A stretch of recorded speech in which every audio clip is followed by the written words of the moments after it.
Quero convidá-los a abrir a palavra de Deus no livro do profeta Isaías,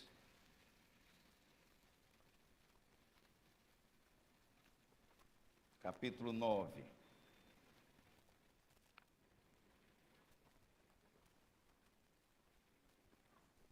Nós vamos ler em uníssono o versículo 6. Isaías 9, versículo 6.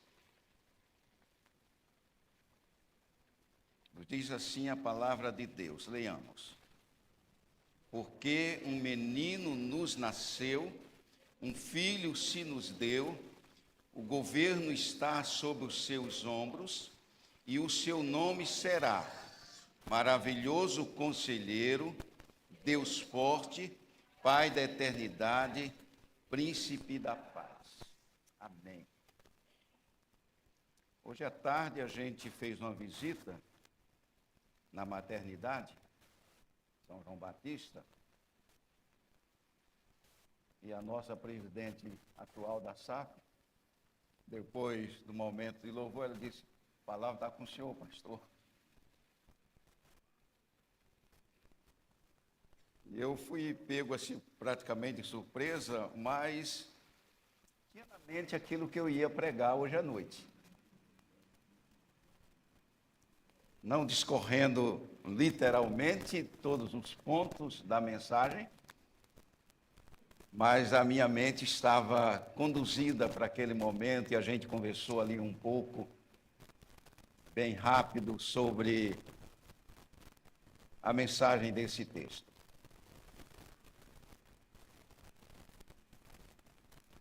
Mas a gente introduziu com uma palavra de Jesus. Eu queria que você abrisse a sua Bíblia em Mateus 16.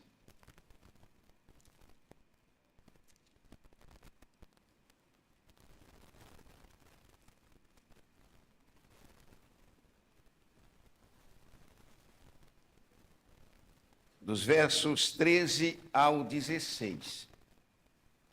Me ouçam essa leitura. Indo Jesus para as bandas de Cesareia de Filipe, perguntou aos seus discípulos: quem diz o povo ser o Filho do Homem? E eles responderam: uns dizem João Batista, outros Elias e outros Jeremias, ou alguns dos profetas. Mas vós, continuou ele, quem dizeis que eu sou? Respondeu-lhe Simão Pedro, disse: tu és o Cristo, o Filho do Deus vivo. Imaginemos Jesus chegando fisicamente aqui no nosso meio e fazendo essa pergunta. Uma pergunta que nós consideraríamos assim bastante emblemática, para a gente ter uma resposta que agradasse o coração de Jesus.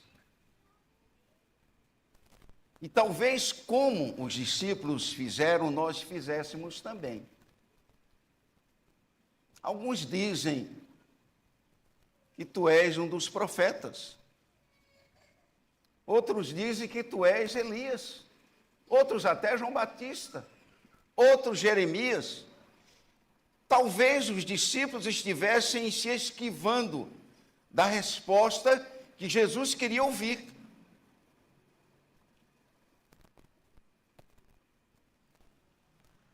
Imaginando Jesus aqui no nosso meio, talvez nós assumíssemos a mesma postura.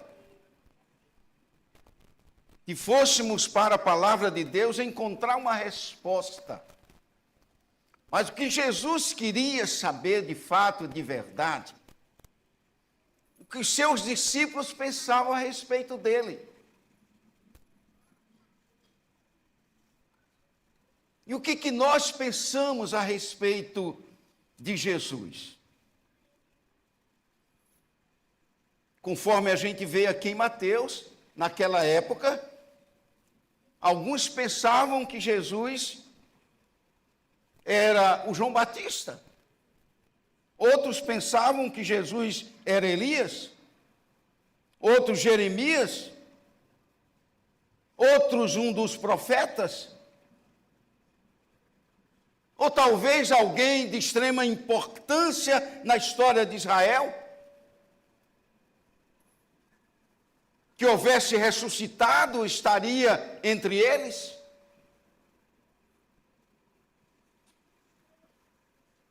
Período natalino, ele nos faz ou nos remete a pensar. Faz com que nós paremos na nossa correria e pensemos: quem é Jesus? Interessante a gente perceber que há um investimento muito grande das prefeituras, de algumas casas, hospitais, comércio, para dizer ao mundo que é Natal. Ou seja, há uma preocupação para muitas pessoas de acharem que Natal são luzes, são festas, são banquetes, é troca de presentes. Para muitos, Natal simplesmente representa celebração, encontros, árvores enfeitadas, presépios construídos, encontros que repetem a cada ano. E muitas vezes Jesus torna-se, na vida de muitos de nós, uma tradição. Apenas isto. Se essas coisas não existirem, não é Natal.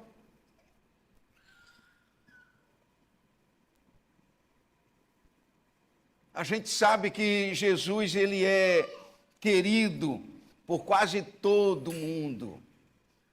Mesmo aqueles que não confessam um cristianismo praticante, eles consideram Jesus, eles respeitam Jesus, curvam-se diante de Jesus.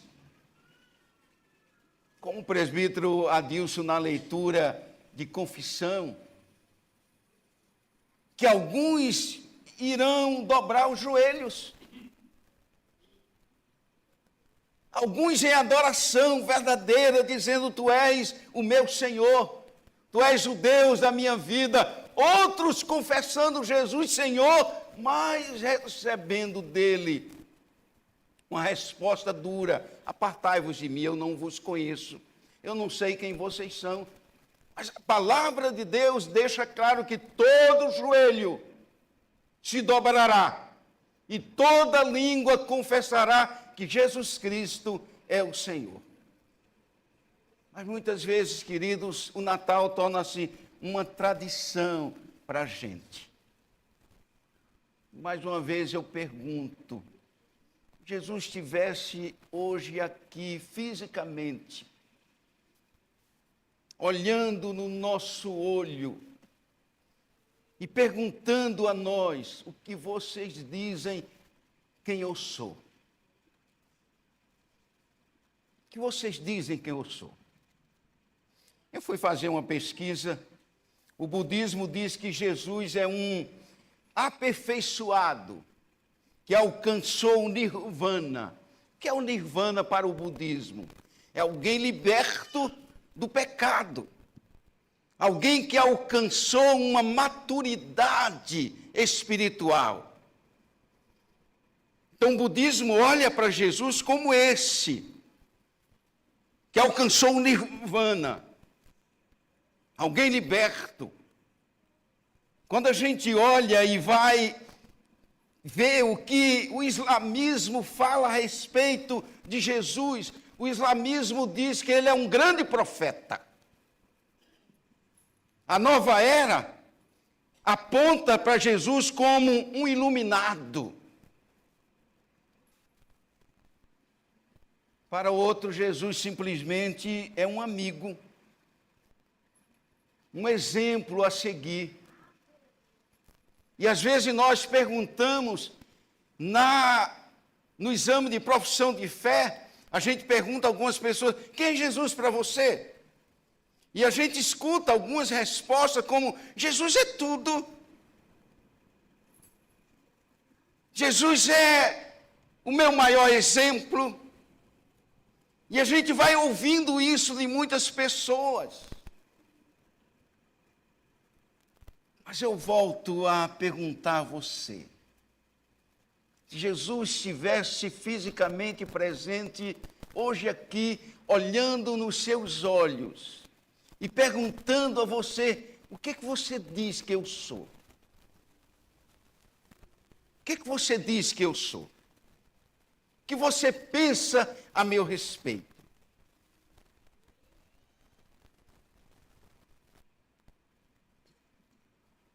Quem verdadeiramente é Jesus?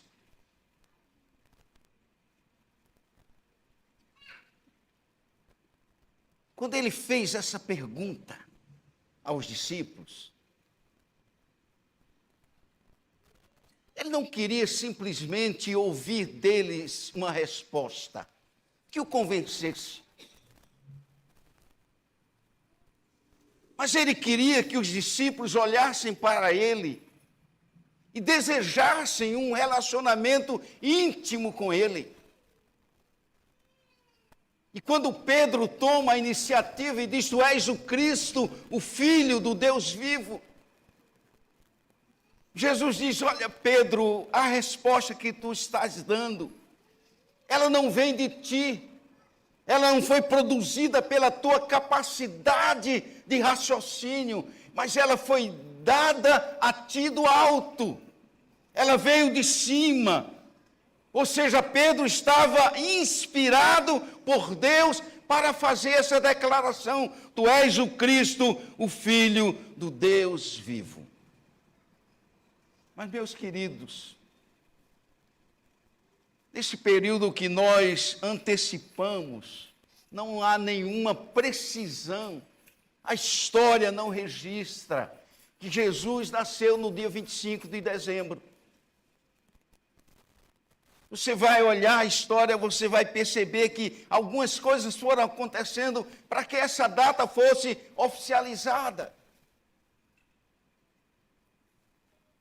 Mas o que é que o Natal representa para a gente? Quando nós nos reunimos para celebrar o Natal, o que é que nós pensamos? O que é que isso vai trazer de concreto para a nossa vida? Quando eu olho aqui especificamente para esse texto de Isaías, no versículo 6, no capítulo 9, quando ele diz assim, um menino nos nasceu, um filho se nos deu, o governo está sobre os seus ombros, e o seu nome será maravilhoso conselheiro, Deus forte, Pai da eternidade, príncipe da paz. Quando eu olho para o Natal, eu vejo o cumprimento dessa promessa, essa promessa se cumprindo, ou seja, uma profecia que foi feita conforme os registros bíblicos há 700 anos antes de Cristo vir. 700 anos de Cristo nascer. E quando essa promessa foi realizada, o rei Acais, ele reinava sobre Judá em Jerusalém. Era um tempo de grande conflito. Os assírios tentavam invadir Jerusalém e escravizar o povo e destruir o reino.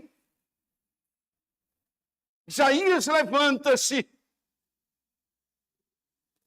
e faz essa promessa. um menino nos nasceu. Um menino nos nasceu. Um filho se nos deu. O governo está sobre os seus ombros e o seu nome será. Observem, queridos, que quando eu olho para o Natal, eu vejo o cumprimento dessa promessa se realizando em nosso meio, na nossa vida. Apesar de muitas profecias, ou apesar dessa profecia específica, o rei Acais, ele havia perdido a confiança em Deus. Deus convoca o profeta Isaías. Deus traz o profeta Isaías para apontar o erro do rei e do povo e, sobretudo, convidá-los a crer. Esse é o momento que Deus nos permite, queridos, olhar para a sua palavra e verificarmos que ela é a palavra de Deus. Ela se cumpre literalmente. Uma profecia realizada há 700 anos antes de Cristo nascer. Nós vimos em alguns textos da Escritura que foi lido aqui durante o período litúrgico, alguns cânticos, essa profecia se cumprindo. Natal para a gente precisa ser a evidência do cumprimento dessa profecia na nossa vida.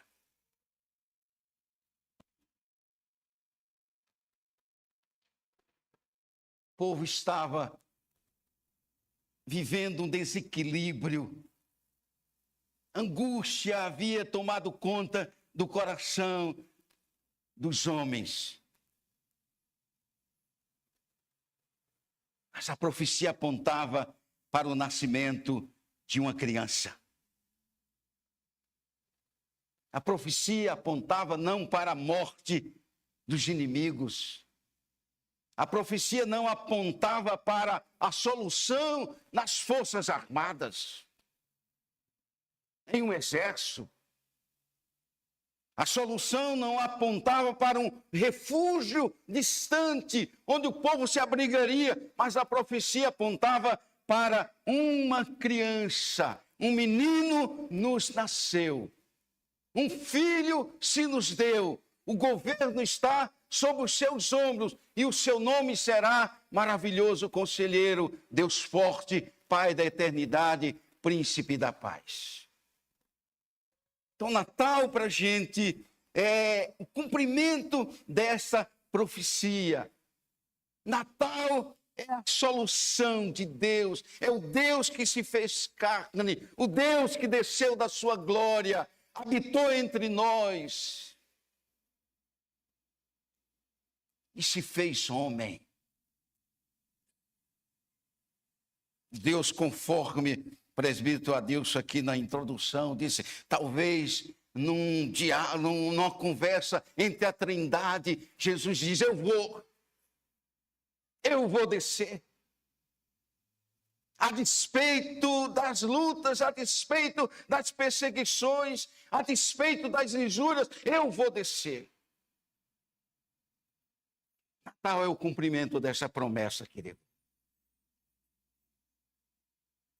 É o Filho de Deus se fazendo carne e habitando entre nós. Mas quando eu olho aqui para esse texto, observem que ele diz aqui, um menino se nos deu, um filho, um menino nos nasceu, um filho se nos deu, o governo está sobre os seus ombros. Natal é nós olharmos para Jesus e crermos que Ele é o Rei do Universo.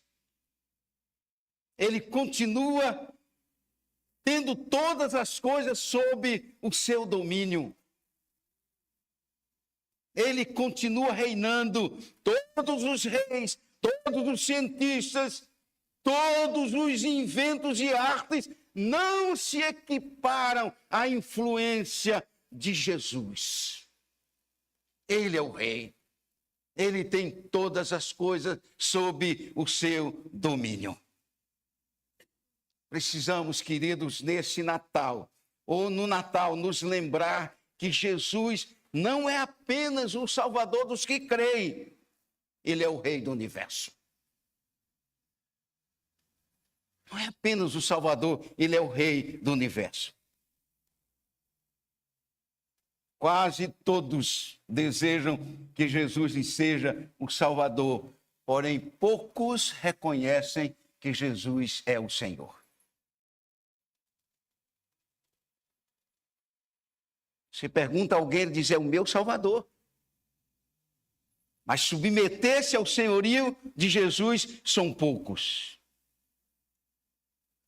E nessa profecia, entregue há 700 anos antes de Jesus nascer, Jesus afirma, é afirmado a sua natureza, o governo está sobre os seus ombros. Isso significa, queridos, reconhecer o senhorio de Cristo. E reconhecer o senhorio de Cristo produz no nosso coração 3 resultados que eu queria que você pensasse aqui comigo nesta noite. Em primeiro lugar, quando eu reconheço o senhorio de Jesus, quando eu reconheço que Ele é o Rei do universo, eu descanso na mão de Deus. Entrega o teu caminho ao Senhor, confia nele e o mais Ele fará. Nós descansamos e reconhecemos Ele como Rei do universo na nossa vida, nos nossos sonhos, nas nossas frustrações, nas nossas histórias. Nós reconhecemos que Ele continua o Rei, Ele tem o domínio de todas as coisas e por isso nós podemos descansar. O governo está sobre os seus ombros.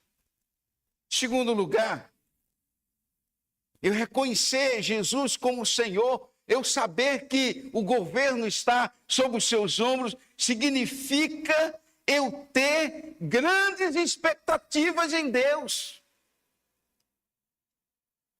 A coisa não está perdida. Se nós compreendemos que sem Jesus Cristo nada é verdadeiro, ou seja, nada verdadeiro pode acontecer, com Ele tudo é possível. Com Jesus tudo é possível. Quando eu reconheço o senhorio de Cristo, quando eu reconheço que Ele tem tudo sob o seu governo, uma expectativa grande nasce no nosso coração. E o Natal produz isso para a gente, porque a gente vê o cumprimento dessa promessa, e essa promessa diz que o governo está sob os seus ombros. Não estará, não esteve, mas está. Continua sob os seus ombros. E nós precisamos, queridos, descansar em Deus. Reconhecer que se Cristo é o Rei do universo, a nossa vida, os nossos sonhos, a nossa história continua em suas mãos. Se eu reconheço que o governo está sob os seus ombros, uma grande expectativa começa a brotar na minha vida e eu vejo que nada está perdido. Talvez você esteja aqui esta noite, querido, sem expectativa de ver alguém da sua família restaurado. Quero dizer para você, em nome de Jesus, esse Natal pode surgir na sua vida como expectativa de restauração. Nada está perdido. Não há coração tão duro que ele não possa quebrar. Não há família tão dividida que ele não possa restaurar. Não há canto tão obscuro do coração que ele não possa iluminar, porque ele é o Rei do universo e tudo lhe é possível.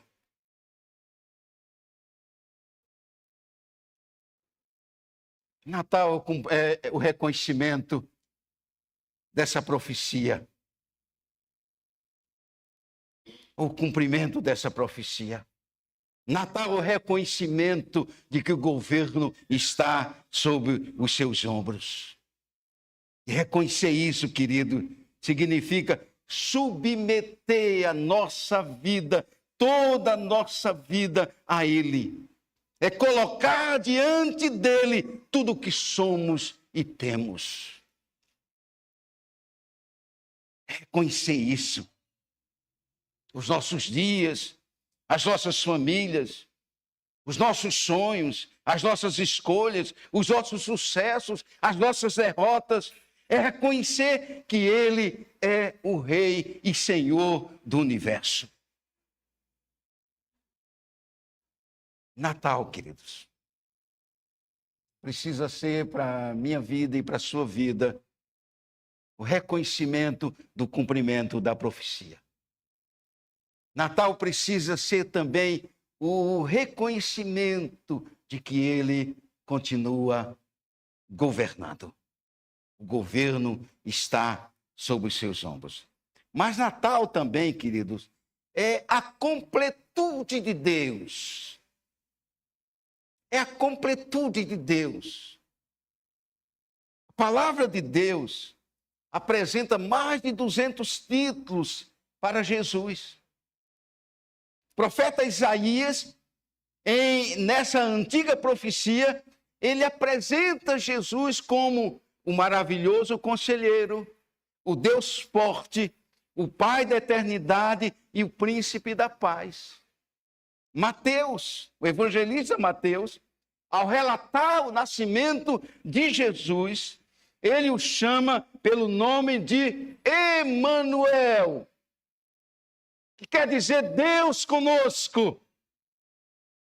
O Emanuel, o Deus conosco. E essa expressão, Deus conosco, traz duas verdades importantes para a nossa vida. Primeira verdade é reconhecer que Jesus é Deus. A segunda verdade é saber que Ele está conosco. O Emanuel é Deus conosco. É Jesus Deus e Jesus conosco. E essas verdades, elas precisam fazer sentido para a nossa vida. Porque essas verdades não fizerem sentido para a nossa vida, o nosso culto, as nossas orações, a nossa fé, ou mesmo a nossa vida, não tem valor nenhum. Se nós não reconhecermos que Natal é a expressão completa do Deus conosco, o Deus encarnado, o Deus que se fez carne e habitou entre nós. É o Emanuel, é o Deus presente na nossa vida. Quando nós pensamos nisso, querido, nós nos lembramos quem é Jesus. Que não é apenas aquela criança frágil, embalada ou envolta em um pano, em uma manjedoura, mas é o poderoso Deus Emanuel, presente conosco. Natal precisa ser essa verdade na nossa vida. Natal, queridos, é reconhecer que Jesus é o Cordeiro de Deus que tira o pecado do mundo. Natal é saber que Ele é o leão da tribo de Judá, aquele que tem todo o poder em suas mãos. Natal é reconhecer o sacerdote, sacrifício perfeito, que entrou de uma vez por toda no Santo dos Santos, pagou a nossa dívida, rasgou todo o escrito que era contra nós e declarou na cruz do Calvário: Tetelestai, está paga a dívida. Natal é reconhecer que esse profeta, ele se fez carne, é o Verbo encarnado. Natal, queridos. Jesus fisicamente presente aqui no nosso meio, olhando no seu olho, conversando com você de maneira pessoal e perguntando a você, que você pensa quem eu sou. E nós digamos: tu és o cumprimento da profecia. Tu és aquele que tem o governo em tuas mãos. Tu és o meu Deus Emanuel. Deus presente. Deus que está comigo todos os dias até a consumação dos séculos. Que nós saiamos daqui esta noite, queridos, reconhecendo que Natal não são luzes, não são recitais, não são trocas de presentes, não são ceias fartas. Natal é o Deus Emanuel, Deus conosco. Amém, queridos?